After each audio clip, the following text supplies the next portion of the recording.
حبك بيض الله قلبك بيض الله قلبك كن سموحا لخصمك ألقى خصمك أحبك بيض الله قلبك بيض الله قلبك واحتفل بالمودة إنما Assalamu alaikum wa rahmatullahi wa barakatuh. Ahlan wa sahlan wa marhaban bikum. Welcome to the Sulaimaan Ravat show. We are coming to you live this beautiful Friday evening from our studios here in Sunny Hill, Johannesburg. Now, many of you may have seen the social media posters and the promos that were put out. The topic for tonight's discussion is South Africa and ISIS target. Over the last few years, we've been talking about the ISIS phenomenon. We've had different discussions, we've had interviews, we've had panel discussions as well. It kind of went quiet for a while, and now the topic is back in the fore, and it's being discussed again. And especially in light of recent happenings in Verulam and recent happenings and arrests in the Durban KZN area. Now we're going to get right into it. We have three guests on the program this evening. One is Naeem Jina from AMAC. The other is Dr. Faisal Sulaimaan from SAMNAT.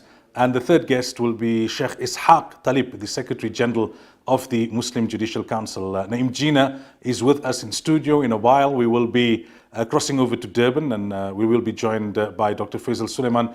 And a little later in the program, Sheikh Ishaq Talib will join us on the line from Cape Town. Naeem, assalamu alaikum wa rahmatullahi wa barakatuh. Welcome to the program. Wa alaikum salam wa rahmatullahi wa barakatuh. Now, I mean, you've come to this very program, I think, 2 or 3 times in recent years, talking about this issue and similar issues. I think we had one panel discussion with the former Minister of Intelligence, David Mkhlobo. Yes. Things went quiet. And one with the Iraqi ambassador. Oh, that was quite entertaining. And now it's back in the limelight, if you like. You guys at AMAC had a conference 2 days ago. I think almost the same topic is South African ISIS target. Why are we discussing it again? What exactly is the link with recent happenings in KZN? Well, this is the thing, you know, that as you said, it kind of died down for a while, that whole discussion.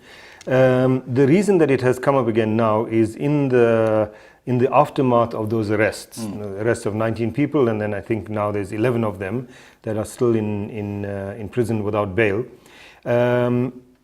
Talk began to start about whether this was an ISIS group, an ISIS cell. And supposedly, or we've been told, that there were ISIS flags found in the house, which was the base of these people in Reservoir Hills. And so the speculation began about whether there's an ISIS cell in Durban, whether there's an ISIS network in South Africa, and leading on to the issue that South Africa is now a target of ISIS operations, because it's now, you know, beyond doubt in a sense. And so we felt that we needed to interrogate that question. Firstly, the question of whether this is an ISIS cell or these people are ISIS people is something that needs to be discussed. That wasn't the main focus of our conference. But the bigger question of whether South Africa is now a target of ISIS, can we look forward to kind of ISIS operations in South Africa, etc., we felt is an important issue to raise and discuss with people who know what they're talking about. Because as South Africans, we're also concerned about our own security. As a country, as a nation, and we're also concerned about what kind of impression might be created, firstly for South Africa, and secondly also for the Muslim community, if this became the currency. And in some media, it seems that it had started becoming the currency. Now, in a way, it kind of sounds, it's kind of strange having this discussion in this sense that when we were having these discussions a couple of years ago, ISIS was a force to be reckoned with. There was all this speculation. How strong can they become? What's next for them? We had people from South Africa moving across or trying to go to Syria. And then we were kind of told by analysts internationally as well, it's a spent force. They're gone. Start looking for the next group that will emerge along similar lines. And now here in South Africa, the ISIS thing comes to the fore again. Well, the reality is that they're not gone. They have lost all the territory that they controlled in Syria and in Iraq. They're not in control of any territory. They don't exercise governance over any territory. They still fighting in some places, 1 or 2 places in Syria. and have some operations in Iraq. And that is an indication of I think what we're going to see of ISIS in the next few years. Not in the next few months, but in the next few years. It's going to be that kind of operation, bomb blast in Baghdad or in other places in Iraq, etc. Kind of guerrilla and insurgency tactics rather than the attempt to establish a state, a political entity. But besides the Iraq and Syria theater, we're also seeing ISIS operating, for example, in North Africa, particularly in Libya. Although they've taken a few defeats there as well, and they've been weakened substantially there. And Boko Haram still, well, one of the two Boko Harams, because there's two of them, one aligned to Al-Qaeda and the other aligned to ISIS. So, they still claim that they are ISIS. In Somalia, there is a small ISIS group, nowhere near comparable in any way to Shabab. And that's why we don't hear much about them. But after all the defeats in the Middle East, there's a possibility that they might recruit more and undertake some actions. But besides that, particularly for Western commentators and the Western mind, those who have not bought into the mission accomplished, ISIS is dead story. Yeah. The concern is about attacks outside of these countries. Whether we're talking about different parts of Europe, and we've had bomb attacks taking place there, in Russia or in some of the areas in Russia, in the US, etc. There is that concern, and with that concern comes the idea that, well, it's not only these countries. It could be outside of there. So someone goes crazy and does something stupid, like in Australia today. Is it an ISIS thing? Is the question. And so I think, partly asking the question is justified because ISIS is not dead. Yeah. They're very much alive, and I think that they're changing their strategy and it's changing their tactics, and they will continue operating, and they will continue trying to recruit as well. Now, a couple of years back, one of the key focus areas when talking about ISIS was the well-oiled propaganda machinery. They were really strong, especially on social media. They had the Dabik and those publications. On the propaganda front, have they weakened significantly? What's the state of affairs there? Significantly. Many of the magazines are not coming out anymore. Even the Amaq news agency is very scanty in the news that it produces. And as you know, Amaq used to be kind of the big propaganda arm, putting out all the operations. If you want to know about it, you don't have to talk to intelligence people. You just look at Amaq, because they were quite happy to kind of advertise what they were doing. However brutal you might think it might be or whatever, they would put. But Amaq is has very scanty news. Many publications have stopped publishing, radio stations, etc. The social media presence has decreased. It's still there, but it has decreased, partly because of the losses that they've suffered in terms of personnel, etc., and partly because the social media have also taken a more proactive line. So yes, in terms of all of those kind of the whole propaganda machinery, they have been weakened, but again, not dead. Baghdadi, alive or dead, or we don't know? We don't know. Personally, I suspect that he's still alive. But there's no clarity about whether he is, no certainty, I should say, whether he is or not, and if he is, where he is. I suspect that if he were killed, that just by their style, that they would advertise that. And I'm pretty sure that they have a group of people lined up to be the Khalifa of the Khalifa, if he were to be killed. Certainly they would regard his being killed as martyrdom and a great kind of source of pride. So they're not going to hide it, I don't think. All right, so we're talking ISIS. Is SA an ISIS target this evening? That was named Gina from AMAC. We cross over to Durban now. Joining us on the line, we have Dr. Faisal Sulaimaan from SEMNET. Doc, assalamu alaikum wa rahmatullahi wa barakatuh. Welcome. Wa alaikum salam wa rahmatullahi wa barakatuh. Let's focus for a while, Doc, on KZN. We know what happened in Ramadan and the Verulam attacks, in Ottawa attacks to be specific. Then there were subsequent attacks, and then there were the arrests and now the link to ISIS. From your perspective, being much closer to the action, if I can put it that way, how do you analyze recent happenings subsequent to the arrest and the speculation and the reports about this having links to ISIS? Jazakallah for the opportunity, Moulana. Look, from media reports, and at this stage we rely purely on media reports, because as we know, the accused haven't been granted bail. The court cases at the moment closed to the media, or rather they open, but the specifics haven't been gone into, and we await the trial. Naturally, the state alleges that some of those arrested, as name has intimated, had these flags and a magazine. But someone may have a Grand Theft Auto on their PlayStation, but it doesn't necessarily make them someone who's out there preparing to hijack vehicles. But at the same time, we obviously know incendiary devices were placed at some shopping malls. If we go by the media's account, then the cell phone numbers, some of the accused or the cells were placed in the vicinity of some of these shopping malls, as well as in the vicinity of the Ottawa masjid when the horrendous murder took place. Notwithstanding that, these are untested allegations, and as we know, these may prove to be either inaccurate or not enough to convict someone.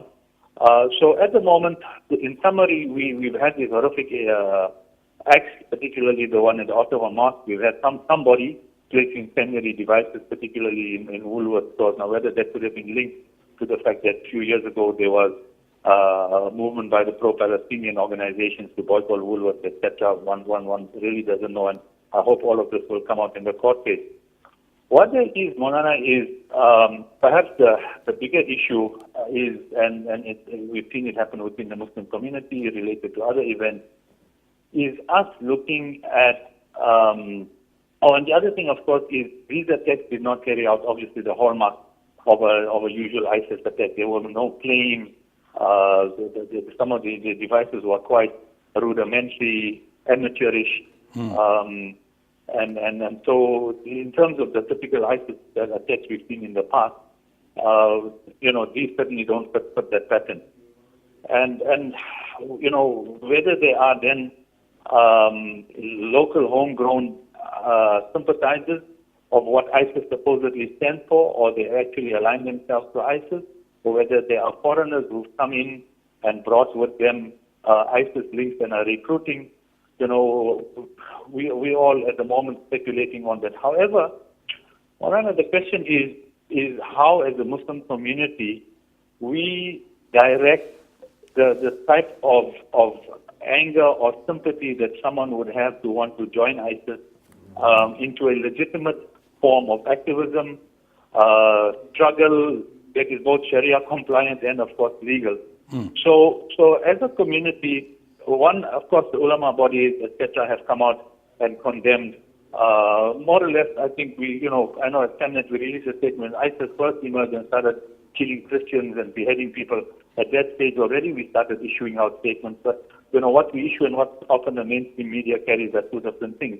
However, notwithstanding our condemnation of all of that, we have to say to ourselves, how do we promote activism? How do we make people want to do something about what is happening to Palestinians or Kashmiris or Iraqis or Yemenis or whatever, in a way that is productive, that is compliant, that is legal, and that is Sharia compliant.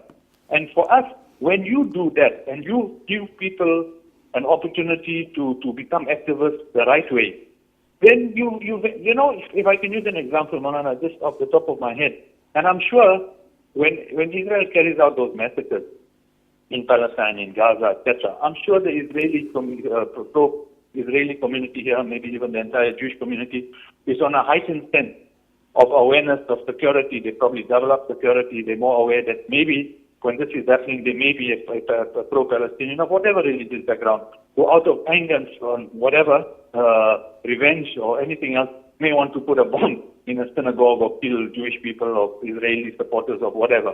Now, they must be quite relieved when all we do is have a march, few allow workers to burn a flag.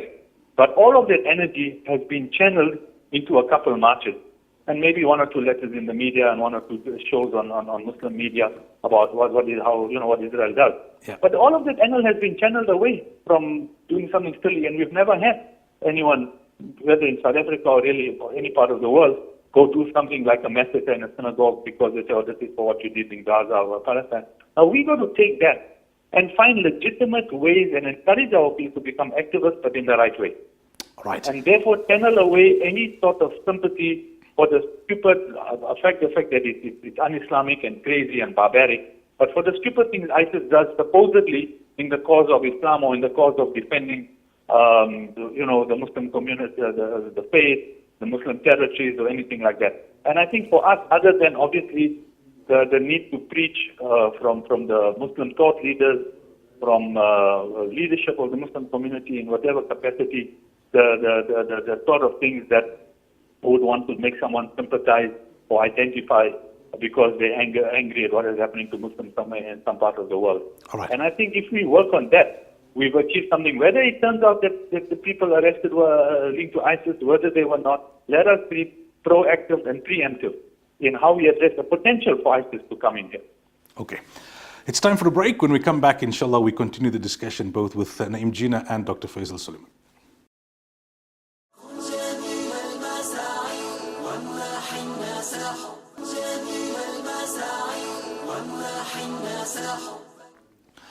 Welcome back. So the topic of discussion this evening is South Africa and ISIS target. Our guest in studio, Naeem Jinnah from AMAC, and online from Durban, we've got Dr. Faisal Sulaimaan from SEMNET. A little later, we'll be having Sheikh Ishaq Tariq on the line. He's the Secretary General of the MJC, and he'll be joining us on the line from Cape Town. Naeem, before going to the core of the discussion in answering that question and what some of the guests at your symposium had to say, this issue of how should the Muslim community react? Over the years, from before the World Cup, we've been downplaying a lot of what was happening in the media, where it was being suggested there's going to be this attack, and there's sleeping cells here in South Africa, and this is happening and that is happening, and we know what happened. And now there's a kind of like, okay, all right, all these years, it was being suggested that whilst it can never be impossible, and there's always a likelihood, but not very great a likelihood, it has happened. Although it remains to be proven from a legal perspective. On the one hand, you hear people saying, and I think Jasmine Opperman said it at the conference as well, that look at the Tulsi twins, it's 2 years, the state seemingly doesn't have a strong case, they seem to be playing for time. So you get inclined on the one hand to say, well, okay, innocent until proven guilty, let's ensure their civil liberties are not compromised in any way, that there is an undue delay. But then you also run the risk of being accused of being too ostrich-like in your approach. Are you Muslims still denying this has happened?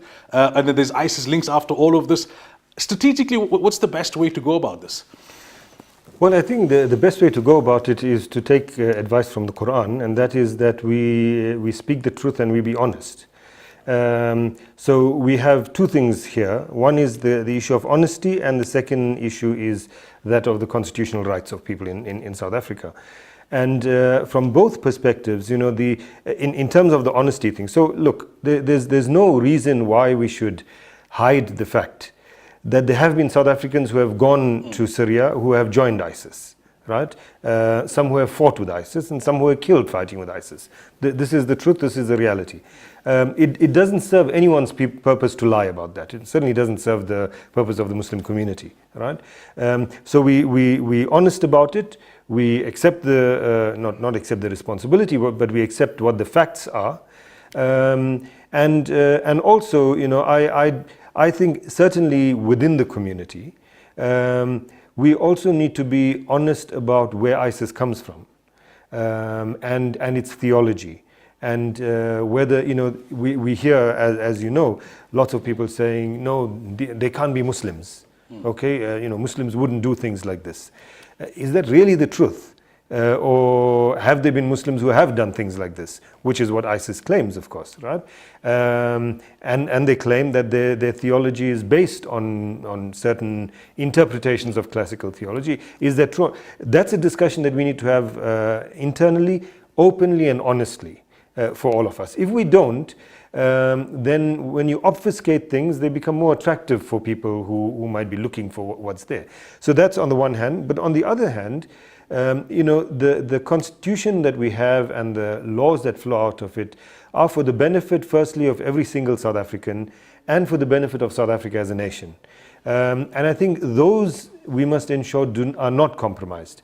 If there is someone who has carried out an attack and is linked to ISIS, then we must own up and say that that is the case. But in cases where firstly we don't know that has happened, and this is not just a technical thing about innocent until proven guilty.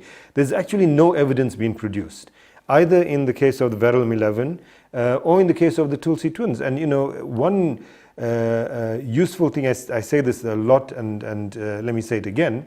Useful thing to point to is in the Tulsi twins case, there was an allegation made that the Hawks had a picture of the two boys standing with, or two men, standing with automatic rifles and suicide vests, until it was shown that this was paintball equipment, right? So when they say that we found ISIS flags, for all I know, they were black, dishcloths. So until if there's evidence produced, I think we should be willing to say, well, there's the evidence. It looks like this is the case now. But until then, it's not just a question of innocent until proven guilty. That's the legal issue. But there's also another area that we need to look at, which is what the conference also tried to do, which is what is the pattern of how ISIS operates.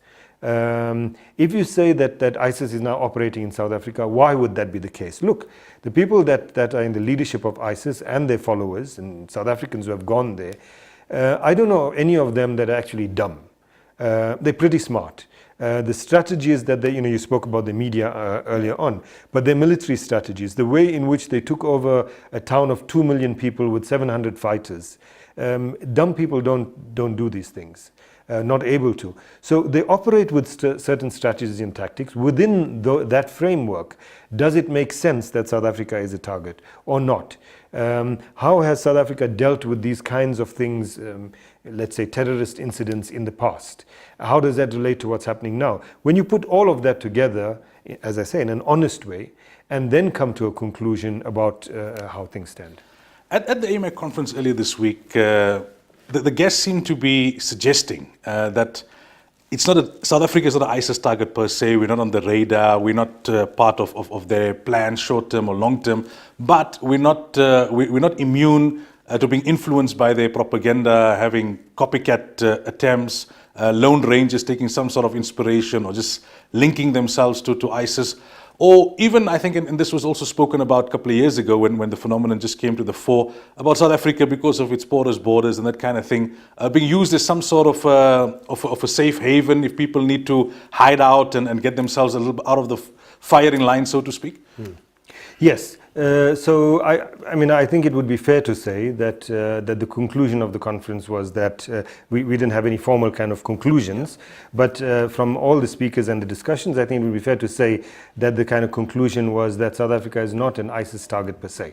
But as you say, there is a possibility that someone gets inspired by ISIS propaganda or rhetoric. There's no command and control, doesn't consult with anyone, doesn't take instructions from anyone, just goes out and does something stupid and says, this is for the Caliphate.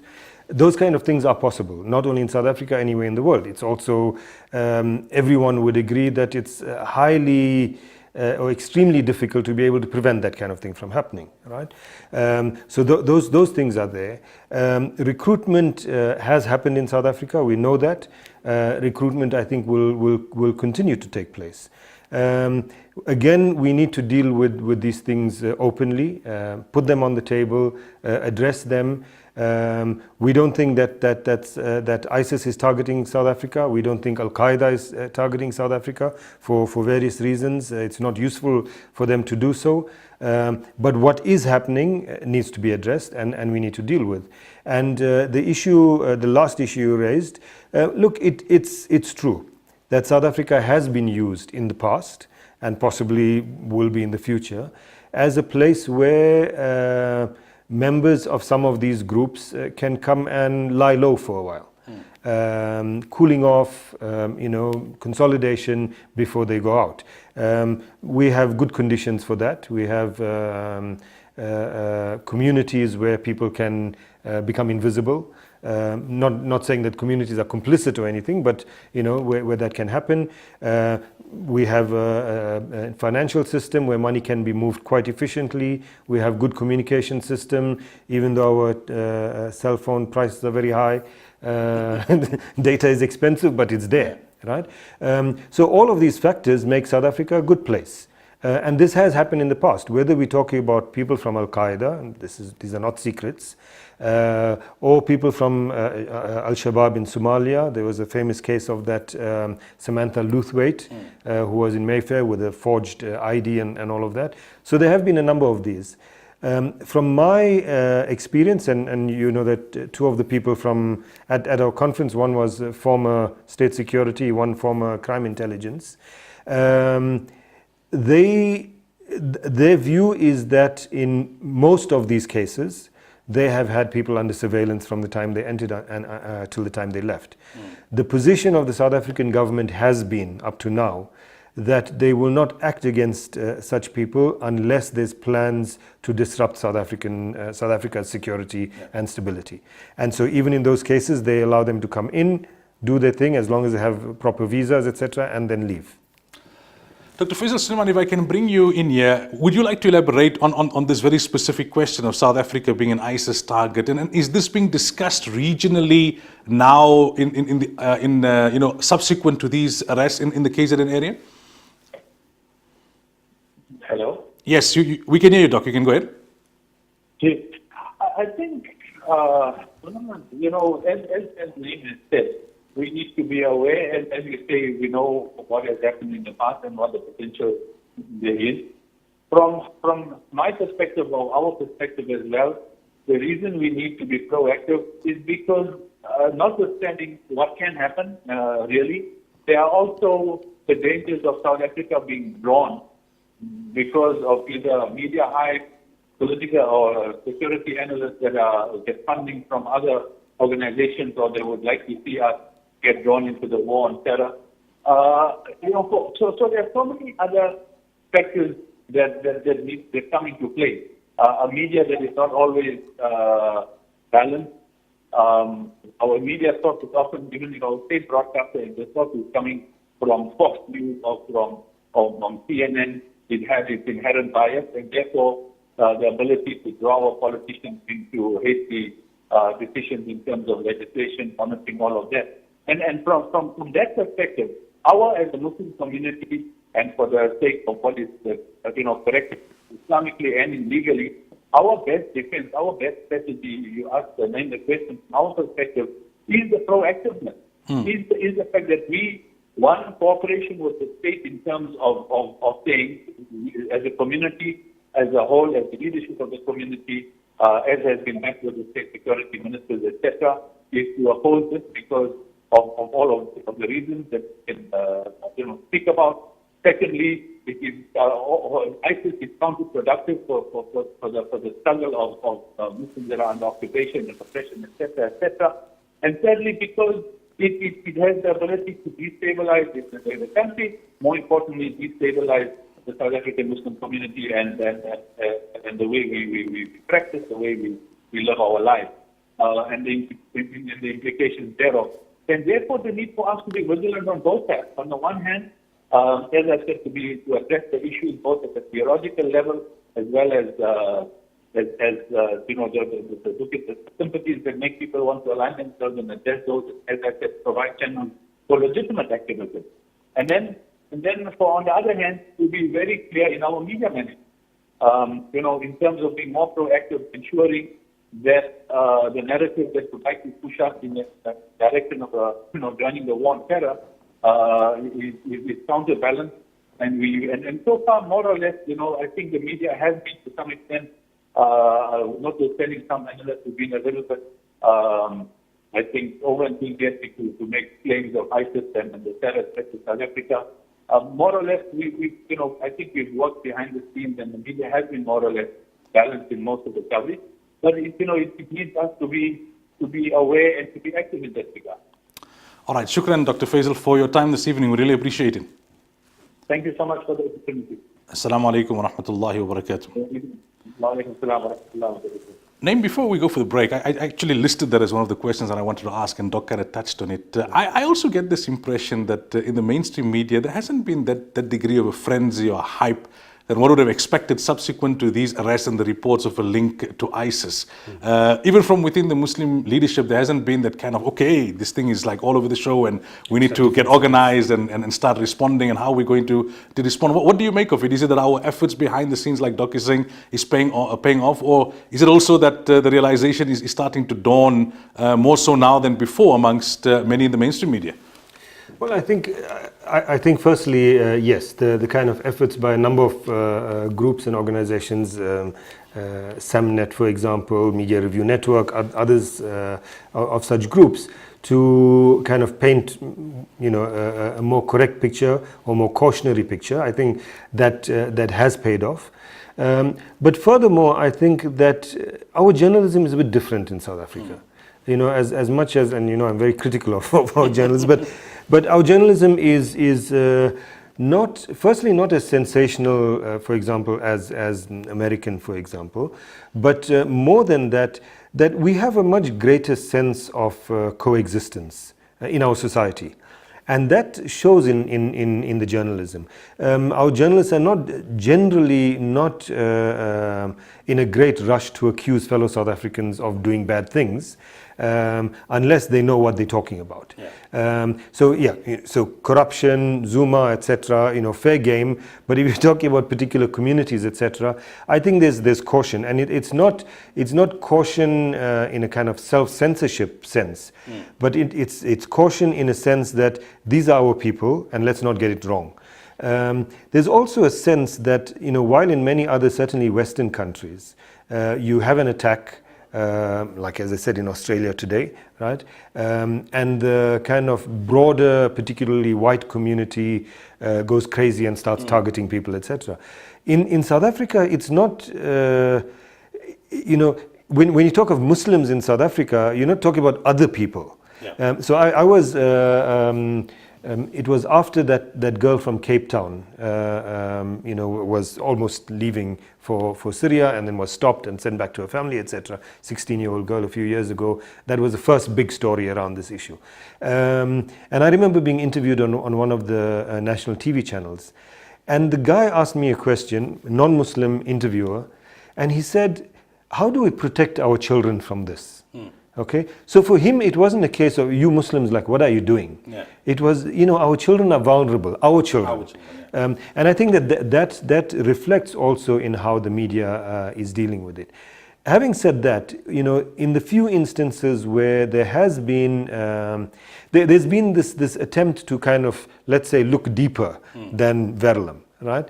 And in the attempt to look deeper, what often happens is that incidents that are not necessarily related are listed together and creates an impression in the reader's or viewer's mind that they actually are related. Then suddenly you have from a person being killed in Verulam to a national conspiracy. So someone was killed in Verulam, and a month later someone was killed in Malmesbury in Cape Town. There's no link at all, except for the fact that in both cases they happen in mosques. Yeah. There's no link.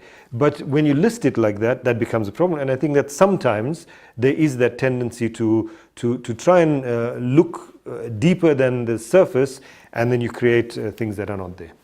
All right, time for a break. When we come back, joining in on the discussion will be Sheikh Ishaq Talib, the Secretary General of the Muslim Judicial Council.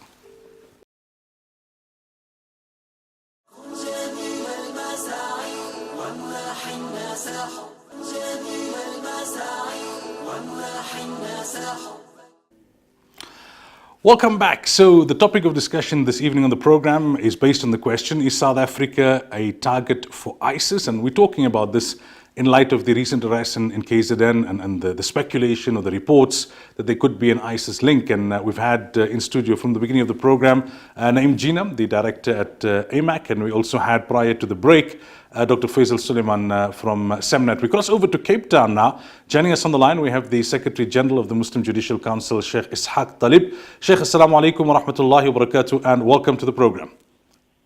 Wa alaikum assalam wa rahmatullahi wa barakatuh, Moulana Sulaimaan Ravat, and your honored guest there in the studio. Sheikh, from the MJC's perspective, how have you been viewing happenings in KZN subsequent to the arrest, the reports, the suggestions that there may be a link to ISIS? Well, obviously the matter and the case at hand is one that's very disturbing for all of us because we have been obviously following it with great earnest and focus.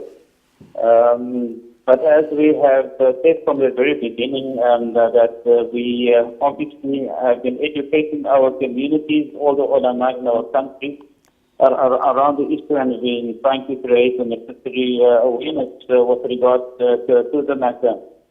But I think that as a South African community, especially as a Muslim community, that we have a track record of being good citizens of this particular country, law-abiding citizens of this particular country.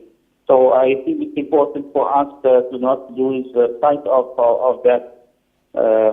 Even though we obviously know and note that with great concern.